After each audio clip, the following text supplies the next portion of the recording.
Hey, what's up, guys? Welcome to a brand new video. Today, we are going to go through every single Premier League team, and I'm going to give you a couple of points, a couple of things that I think about the squad and how they're getting on this season, maybe what they could do to improve in the second half of the season, or what could potentially happen, and then they would have a worse second half to the season. Of course, we're about 17/16 games into the season, so just under halfway, and it's time to talk about how the season has been going. So we're going to start off with the top of the table and we're going to work our way down.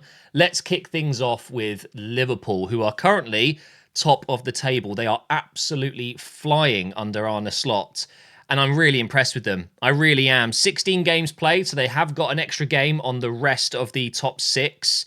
And honestly, I expect them to take it. It's a game against Leicester, although I think because it was a game that was postponed, they're always going to be behind by one game until that one is rescheduled, which isn't an advantage, by the way. I'd always rather have points on the board, and it's going to add to their already very busy schedule. But here's some things that I think could potentially not help Liverpool in the second half of the season, but also some things that I'm sure that they're going to do to continuously improve. What I've been really impressed with is their midfield. I think, honestly, it's one of the biggest things I've seen. I was worried for Liverpool when Klopp left, and you could see some cracks appearing in their midfield, but they've done such a good job.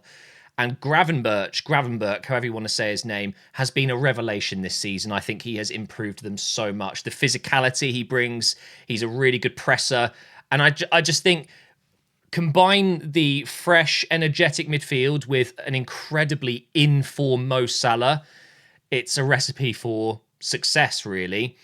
I think they're going to go into this January transfer window with potentially defence on their mind. I think, they are still conceding quite a few goals. They recently played in a 9-goal thriller against Tottenham, and of course, conceding 3, it doesn't matter who it's against.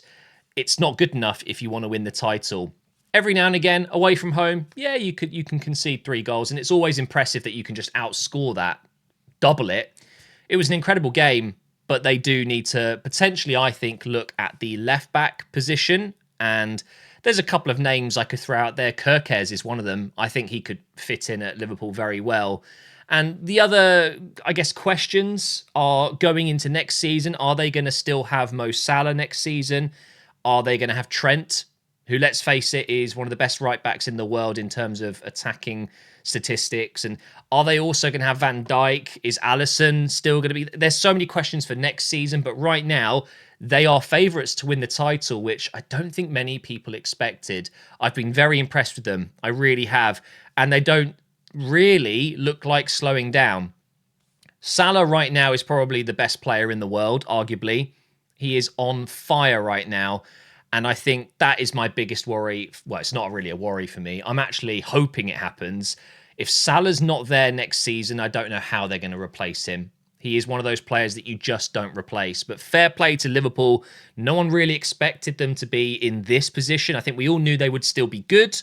But Arne Slot, round of applause for Arne Slot. Genuinely amazing. And now let's talk about Chelsea. Another, I guess, unexpected success story. I don't think anyone had Chelsea second by Christmas in their predictions, and yet here we are. A team that, of course, have spent big. They've spent more than any other team by quite a margin, and when you spend that kind of money, that comes with expectation for sure. I don't like the whole we're not title contenders. I'm sorry, but you just are. You are. You're in second, almost halfway through the season. You're slapping teams up. You're scoring a lot of goals. And having spent that money, you're just going to have to accept the fact that the pressure's on now. It doesn't matter who's coming in as the manager right now. When you've got that squad, that amount of money spent, you simply have to perform. And to be fair to them, they are. They're performing at a very good level. And actually, the fear factor is coming back. There were, I would say, a good 2 or 3 seasons where a Chelsea game for a lot of teams would normally be, ooh, not looking forward to that one. And all of a sudden, it wasn't. It wasn't a fixture like that for a lot of teams. It was almost laughable in a way. Going to Chelsea, yeah, no problem, 3 points. But all of a sudden, it's the fear factor. They are a very dangerous side. And there's no doubt in my mind that they won't win the title. I'm fairly confident they won't finish second or even maybe third, but top four has to be on the cards for them. In terms of how they can go into the second half of the season and improve, I think it's more of a case of not signing new players, but it's getting those fringe players into the first team and firing on all cylinders. Of course, the story with Mudryk right now, with the banned substance, who knows where that's going to go. But players like Mudryk, who are signed for big money and that haven't been performing, that's going to be the key for Chelsea, I think. Getting those kind of players up to scratch, playing at their best. They have a lot of players. It's a big squad. It's difficult to manage. I'm sure a couple of players will be leaving. The likes of Chilwell, I'm sure, will be leaving. A couple of other players that aren't getting enough game time will go. But if they get all of their best players playing like they are right now for the rest of the season, they are title contenders, whether they like it or not. You don't choose whether you're title contenders or not. And this is coming from an Arsenal fan who, over the last few years, has been battling with people just saying, no, we're not. Please, just let us just do our thing. In reality, I knew we were right up there and the pressure was on. And that is the same for Chelsea. I still think they potentially need a striker. But then again, Nkunku is a class player and Jackson's been doing good. So maybe it's not a striker. Maybe there's another position they need to look at. But I'm going to move on because I was always going to talk more about the top teams. I have a lot of things to say about the other teams as well. I guess it's just going to be a long video. We're into position number 3 now. Arsenal in third, not having the best season. And I've talked a lot about my reasons why. If you've been watching Operation Arsenal, you'll know we've been very inconsistent. We often set up a bit too defensively. We've had a lot of injuries and we've dealt with some pretty suspicious red cards and decisions going against us.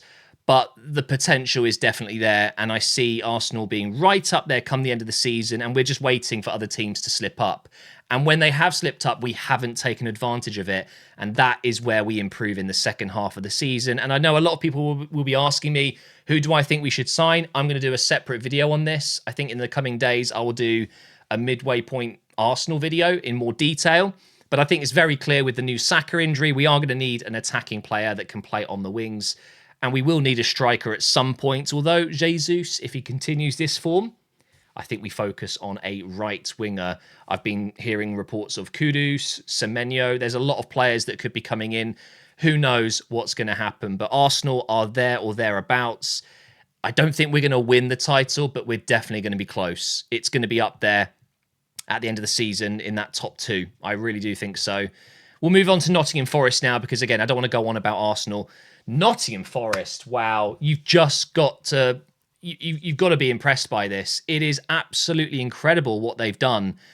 And I'm not sure how or why.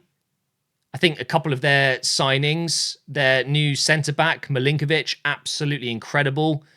Partnered with Murillo, wow. They've got a great defence. And the energy they've got with Elanga, Hudson-Odoi, they've got goals in the team. Although they've only got a +4 goal difference, 31 points from 17 games, top 4, 3 points ahead of Bournemouth. I mean, 3 points ahead of Aston Villa as well. It's incredible. 4 points above Man City. Nottingham Forest have been the surprise package of the season for sure. And long may it continue. I love this. I absolutely love this. I'm so happy to see it. Nottingham Forest, take a bow. You deserve absolutely every bit of credit. In terms of going into the second half of the season, just keep doing what you're doing. Ultimately, it can't continue at this level, right? Surely not. They are absolutely killing it. Bournemouth also doing so well. Really impressed with Bournemouth. Iraola, fantastic coach. They don't have a top 5 worthy squad similar to Nottingham Forest, but they're there. They're there for a reason. They just pick up wins. They've beaten Arsenal. They've beaten City. They've beaten so many of the so-called top clubs that should be above them. And I'm such a huge fan of their build-up play, the passing, the movement. Their system suits them so well. And they recruited well in the summer. And I think that's going to be key for them in January as well. If they're going to be losing players, I don't know if they're going to lose too many of them, but if they do, they're going to have to replace them adequately. And I do think they will need to reinforce the squad a little bit in January if they are seriously pushing for a European spot. Surely it won't happen, right? Maybe it will. Aston Villa down in 6th. Not too much to say other than inconsistent and definitely not at their best. And I think that's very clear that maybe the Champions League is having an effect on the squad. It's a lot of pressure. It's a lot more games.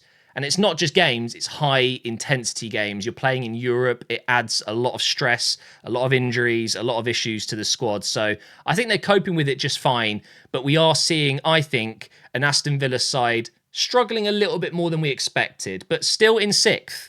And I think that's largely down to the fact that the next team we're going to talk about, Manchester City, sitting in 7th, 1 win in 12. What has happened? It's brilliant. It's fantastic. A club that we all absolutely hate.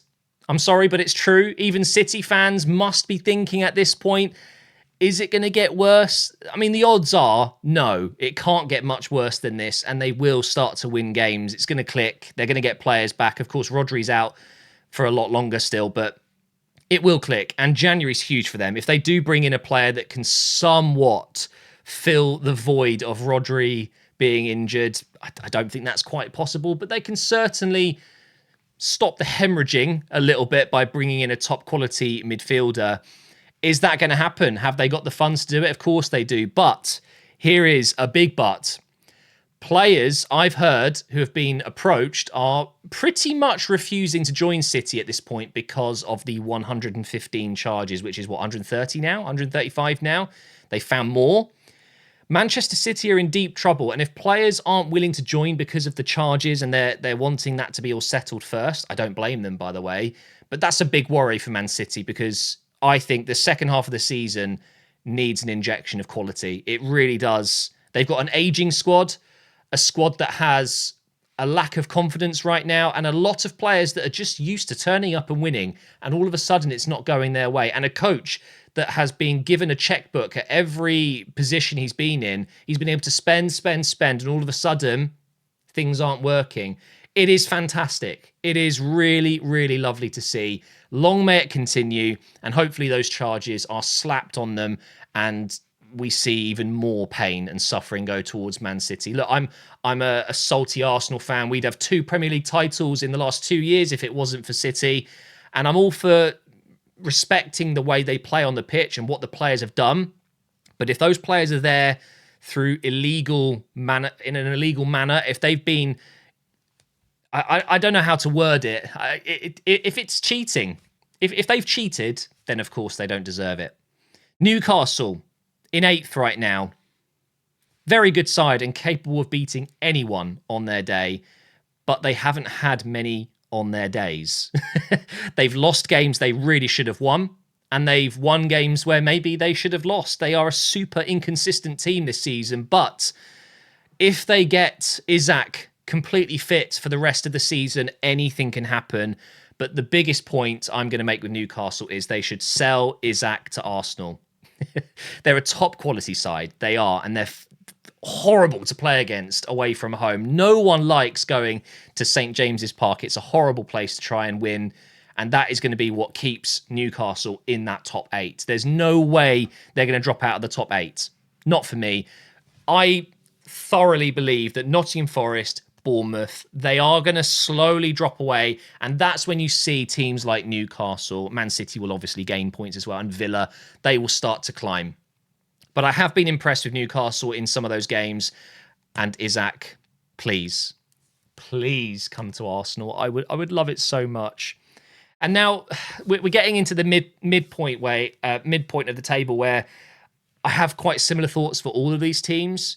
Fulham, really, really impressed with how they've dealt with losing a couple of players. They've brought in some great players, of course. Really, really a big fan of Emile Smith-Rowe, even though he hasn't set the world alight there. But I think there's obviously a very good player there. They're a physical team. They're a good defensive team. They're well-structured. And they're going to gain points and they're going to lose points. They're a mid-table team. And that's what I would say about Fulham. They will need to go into the market, I think, if they're looking to push further. But no need to worry about the manager and the players they've already got. I think they're a solid mid-table team that could push for Europe, but other teams are just slightly ahead of them. Brighton at points this season, right up there, and now they're having a little bit of a wobble. Haven't won in at least 5 games. They've got the youngest manager, and I've been so impressed with him. Really, really do think that they've found someone special there in Hertzler. Is that how you pronounce it? I think Brighton are another side that will slowly climb the table, but they are also always in danger of losing some of these star players. Baleba, I mean, we all knew this would happen. As soon as they sold Caicedo and we heard of this Baleba signing, everyone had the same thought. He's the next 100 million player to go to Chelsea. And honestly, it's happening. Baleba is a superstar. The likes of Mitoma, really, really good side. Loads of great young players and good now players, present players that are in their prime. They will be climbing up that table. They will be in the top 8 come the end of the season. Tottenham up next. Oh, do you know what? I quite like watching them this season because the games are always completely mental. I never support Tottenham. I never want them to win. The only time in recent history where I've actually urged them to win was that game last season against Man City, of course. I will never forgive Heung-min Son. I'm a big fan of him. Should have scored. Would have won the title. Unbelievable, isn't it? But they are fascinating to watch because there's a thing in football that they don't seem to grasp, and that is defending. Ange, everyone gives him credit for just being who he is and sticking with that system, but Tottenham will not flourish playing like that unless they have this incredible fit, always fit defence. They can't defend, and they're always having injuries and holes in that defence. But I will always anticipate Tottenham to go through great eras of form. Eras may be the wrong word, but purple patches. You know, they'll string together a load of wins, but then they'll go through a horrific period of football, just like they are right now, where they've got 1 win in 5 in the Premier League, and they've got Nottingham Forest next. So best of luck to them. Not really. 11th, that is laughable. But a 14 goal difference, plus 14. That's rare. Brentford, this is the one team I really struggle to think of anything to say. They are the most mid team in the league. They have literally got 0 goal difference. They've scored just as many as they've conceded. I think they've won 7, lost 8. They are the epitome of a mid-table side. Really well coached. I like Thomas Frank. They've got some good players. They've got some stinky players. They're obviously struggling without Tone. He left. But they're a good side and difficult to beat. But they also don't seem to be winning many games either. Mid. Absolutely mid. Manchester United signing Amorim hasn't gone to plan just yet, but you can see there is a style there. There's a certain way they're going to play, and I think he'll stick with it. And it should work once he gets a couple of players in that he wants. It's very clear that he has a system, but he doesn't have the players to play the way he wants them to play. And that's always going to be an issue. They've got January now to shift a couple of players. One of them, of course, in the news right now is Rashford. We'll take him. I would love Rashford. I'm telling you right now, Rashford, whilst he has absolute stinkers for United and you see him walking, let Arteta get his hands on him. He will turn Rashford into an absolute monster again. And let's all remember how much of a monster Rashford was just a couple of years ago, scoring almost every game, it felt like. He's an unreal player. He's not always at his best. He's a luxury player. But I think under the right coach, in the right system, he would be absolutely lethal. And Manchester United should cash in on him. We'll take him. And I'm sure a lot of clubs would be interested. And I think he'll end up in the Serie A for Juventus, something like that. But Manchester United need to go into the window. They need to bring in some players. Whether or not they'll do that, if they've got the money to do it, they seem to be a little bit tight for cash at the moment. But 13th for Manchester United is shocking. And if it was after 6, 7, 8 games, you can look past it. Oh, it's okay. They have time. They'll improve. But we're now almost halfway. They're not going to finish in the top 10 at this rate, which is frightening. All the teams above them, maybe not Brentford, they've all been better. It is what it is. Maybe Brentford have been better. I mean, if you're above them, you have to be better. West Ham in 14th, struggling at the start with Lopetegui, but we are starting to see, I think, a bit of an improvement. They've got a lot of players there that, on their day, can win a game. Kudus being one of them. And, of course, a horrific accident for Mikel Antonio, who's going to be out now and potentially might not return, a really bad leg injury apparently after the car crash.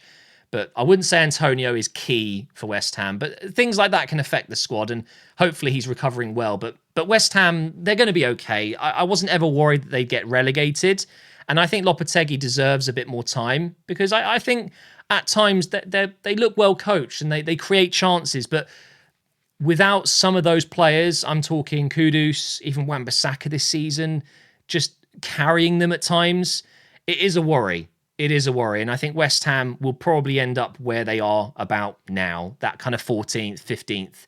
And honestly, I'd take that right now as a West Ham fan. Of course, it's not good enough. But the last thing you want to do is change managers again and have an absolute stinker of a second half and get relegated. Second half of the season. Because it could happen. I think Lopetegui deserves the rest of the season, but I'm not a West Ham fan, so there you go. Everton down in 15th. Just one of those teams everyone dreads playing against. They play such a horrible football. It's just so defensive and lump it forward. Am I describing Arsenal? I'm kidding, obviously. I like Sean Dyche, but I don't like the way he sets up teams, and he is literally perfect for them, isn't he? Just survive. Everton just exists to survive. They've got their new stadium coming. Maybe they can match that with some new flashy signings, and who knows, maybe Everton can be right up there in the coming decade, but I just don't see it. And actually, if I'm being completely honest, I don't think I'd miss Everton if they were to go down, but I think the likelihood is they're going to survive again, aren't they? And they have to. Their new stadium is beautiful. It really is. And although it's not the most grand, biggest stadium ever, a club like Everton with a stadium like that, with the players they've got, they can't be in the Championship. It can't happen.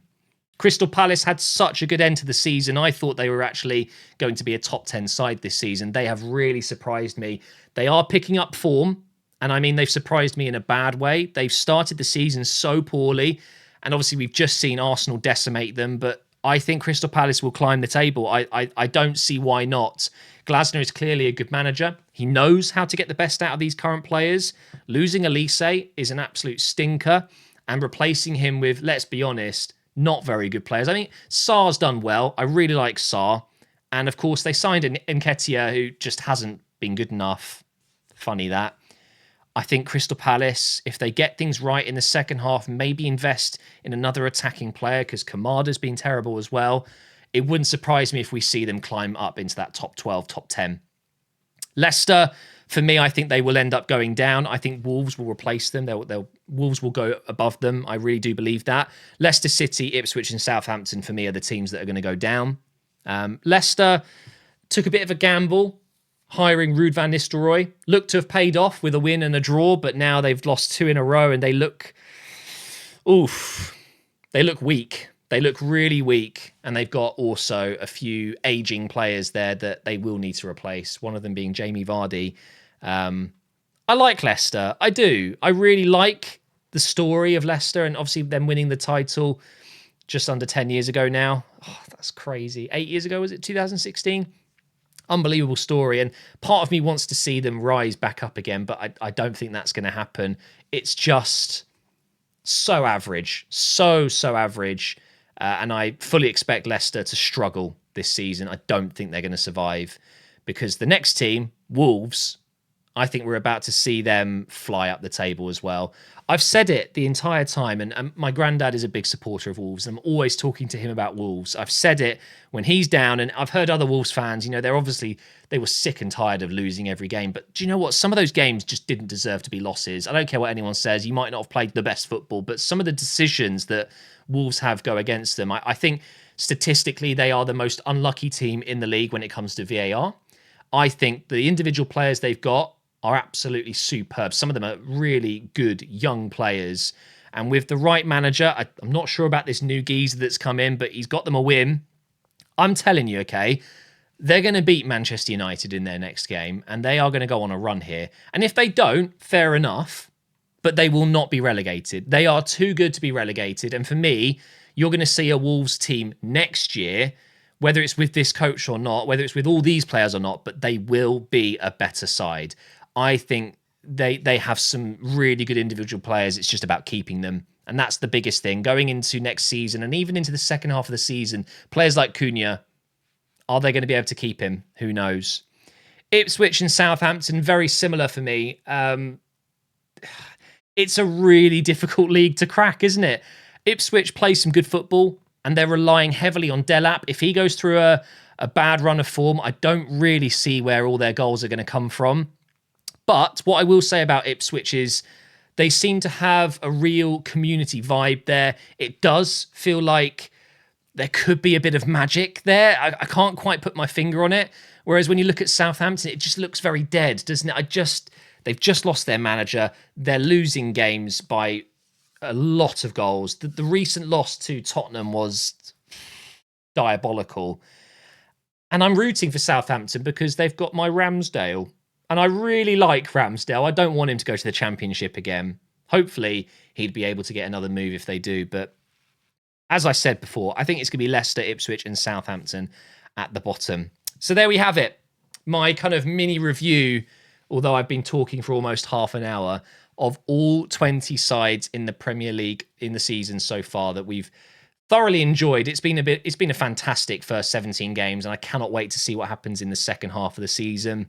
I think in conclusion, we've got the right teams at the top. I think those teams really do thoroughly deserve it. There are a couple of names in there you really wouldn't have expected, but I'm all for it. I love that about the Premier League. And I don't think it's going to change too much. I think Nottingham Forest and Bournemouth will still be up there in that top 8. Nottingham Forest genuinely deserve to be in the top 4 right now. It's such a weird thing to say because Nottingham Forest haven't been in the Premier League that long and they've gone through turmoil. They've had issues with FFP, but they're a huge, monumental club. And it's awesome to see them doing what they used to do. They were a powerhouse back in the day. And down at the bottom, we're seeing teams that will be there at the end of the season. I think it's very telling. The Premier League table doesn't lie halfway through the season. You're seeing the best of the best and the worst of the worst. The only thing that I genuinely always have a concern for is just how many games there are, how many injuries we're going to see, and also how difficult the January transfer window is these days. Teams really struggle to bring players in because everyone is putting a premium on them. There's injuries, so teams know that other teams are desperate. I think the January transfer window is harder than it's ever been before. So the teams that desperately need reinforcements to stay where they are or improve won't be able to make a dent. It's going to be an interesting second half of the season for sure. Thank you for watching. Hopefully you enjoyed. And Merry Christmas for tomorrow. I'm really excited to be back with some more career mode content soon. It's been nice taking a little break over Christmas. I'm going to enjoy my Christmas day tomorrow. And then I'll do a video talking about Arsenal in more depth. And before you know it, guys, the MGH United Road to Glory will begin. I'm going to have a new setup. I'm going to have a new logo. I'm going to redo a lot of stuff on the channel and give it a bit of a revitalization for 2025. Thank you for watching, and I will see you next time.